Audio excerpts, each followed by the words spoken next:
नमस्कार, CB live के Sunday health show में आपका एक बार फिर से स्वागत है। और इस रविवार हम आपको बताने वाले हैं बांझपन यानी इनफर्टिलिटी के बारे में। आजकल हर तीसरी या चौथी महिला बांझपन से जूझ रही है। हर चौथा या पांचवा पुरुषों में भी बांझपन होता है।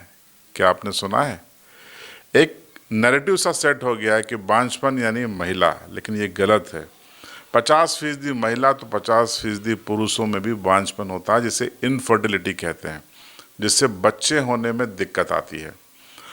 कई लोग इस विषय पर खुल के बात नहीं करते, नहीं घर परिवार में चीज़ों को शेयर करते हैं। नतीजा वो मानसिक तौर पर परेशान रहते हैं, शारीरिक दिक्कतों को झेलते हैं। ऐसे तमाम लोगों की पीड़ा को लेकर हम पहुंच गए दाहोद के न्यू होप हॉस्पिटल के प्रमुख डॉक्टर केतन पटेल के पास। हमने उनसे सवाल किया, सर बांझपन और इनफर्टिलिटी क्या है? हमारे दर्शकों के लिए विस्तार से बताइए, और क्या इसका उपाय है, क्या लाइफ स्टाइल है। सुनिए विस्तार से डॉक्टर केतन पटेल का ये समझाइश भरा वीडियो।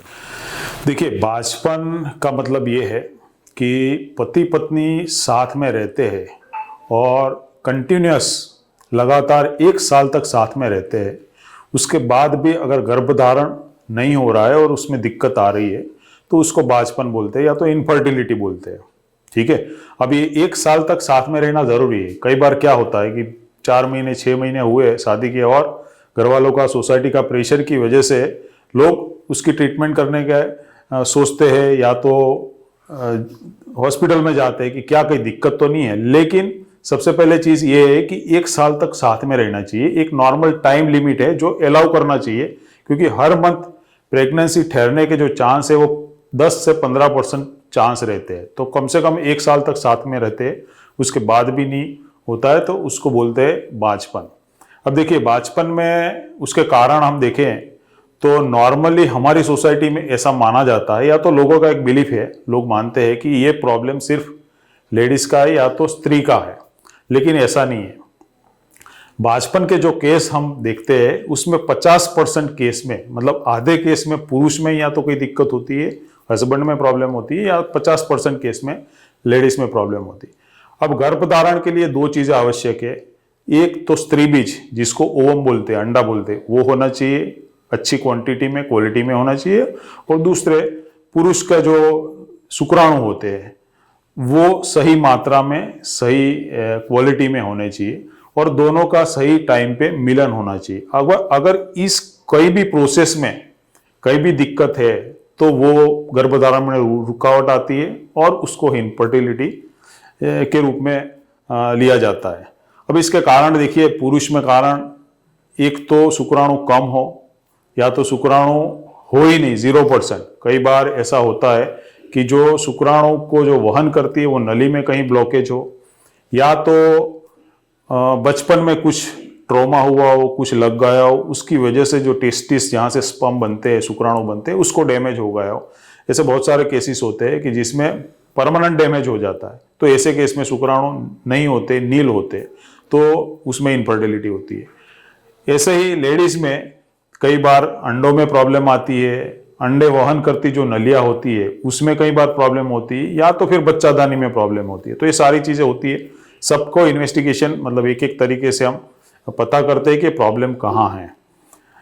अब इसका मैनेजमेंट हम देखें तो मैनेजमेंट इंडिविजुअलाइज होता है। मतलब सबसे पहले तो हम पेशेंट को एडवाइस करते हैं कि आपकी लाइफस्टाइल चेंज कीजिए।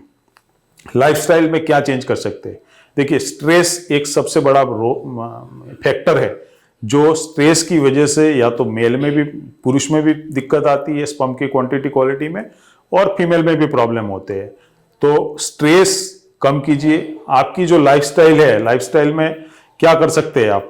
एक तो आपका खान पान में जो हेल्दी, अपन जो घर का मतलब कई सारे पेशेंट पूछते हैं कि क्या खाए क्या नहीं खाए। आपके घर में जो भी बनता है वो ही खाइए। जो आप फास्ट फूड है, जंक फूड है, उसकी वजह से ये दिक्कत आ सकती है। तीसरा, आप रेस्ट, इनफ रेस्ट लीजिए। कई बार जो पुरुष होते हैं वो ओवरवर्क की वजह से, या तो उनकी दूसरी कोई लाइफस्टाइल की वजह से पूरी तरह से नींद नहीं ले पाते हैं, गोलियां लेनी पड़ती है। ये सब अल्टीमेटली स्ट्रेस बढ़ाता है, और स्ट्रेस बढ़ने की वजह से स्पर्म की क्वांटिटी, क्वालिटी और अपनी लाइफ जो लाइफ होती है, फैमिली लाइफ, वो भी डिस्टर्ब होती है। तो वो एक तो आपकी लाइफस्टाइल चेंज कीजिए। दूसरा, अगर आपको कोई व्यसन है, जैसे स्मोकिंग है, अल्कोहल है, ये सारी चीजें अल्टीमेटली तो डिफेक्ट करती है। कई बार लोगों के सवाल होते हैं कि हमसे भी लोग ऐसे है कि बहुत ज्यादा ये करते वो करते, लेकिन उनको कोई ऐसा जरूरी नहीं है कि सबको ऐसा हो, लेकिन हाँ, ये फैक्टर है जो आपको बांझपन की तरफ ले जाते हैं। ठीक है, तो लाइफस्टाइल सबसे पहले लाइफस्टाइल। अगर आपका वेट ज्यादा है, ओबेस है, तो वेट रिडक्शन कीजिए, एक्सरसाइज कीजिए, मेडिटेशन कीजिए। थोड़ा कुछ अगर 10% भी वेट कम होता है जेंट्स में या लेडीज में, दोनों में, तो बहुत सारा फर्क इसमें आपको पॉजिटिवली आप देख पाएंगे। तीसरा तो मेडिकेशन, हम जब हॉस्पिटल में आप जाएंगे, डॉक्टर आपकी जांच करेंगे, पता करेंगे कि प्रॉब्लम क्या है, उस हिसाब से फिर आपको मेडिकेशन, आपको कौन सी ट्रीटमेंट की जरूरत है। सबको एक ब्लैंकेट ट्रीटमेंट नहीं होती, लेकिन हाँ, सबसे पहले हम शुरू से मेडिसिन से शुरू करते हैं, उसके बाद फिर इन्वेस्टिगेशन करते हैं। कई बार लेप्रोस्कोपी करके पता करना होता है कि क्या है अंदर बच्चादानी में, नलिया वलिया खुली है, बंद है। उसके बाद फिर ART बोलते हैं कि असिस्टेड रिप्रोडक्टिव टेक्नोलॉजी, जो नॉर्मली नहीं हो रहा है तो उसको असिस्ट कीजिए, उसमें IUI आता है, और सबसे एडवांस लास्ट में फिर IVF भी हम कर पाते हैं, और उससे आप प्रेगनेंसी ठहरने में हेल्प होती है। तो आज हमने आपको बांझपन यानी इनफर्टिलिटी के बारे में बताया, विस्तार से इसकी जानकारी दी। उम्मीद है डॉक्टर केतन पटेल ने जो चीज़ें बताई आपके समझ में आई होंगी। दाहोद ज़्यादा दूर नहीं है, आशीर्वाद नर्सिंग होम के ठीक पास में न्यू होप हॉस्पिटल है डॉक्टर केतन पटेल का। अगर आप इस समस्या से पीड़ित हैं, जूझ रहे हैं, तो ज़्यादा दूर नहीं है, पहुंच जाइए और जो भी नई तकनीकें हैं उनका लाभ उठाइए। अगले संडे हेल्थ शो में फिर हम मिलते हैं एक नए विषय के साथ। बने रहिए CB लाइव के साथ।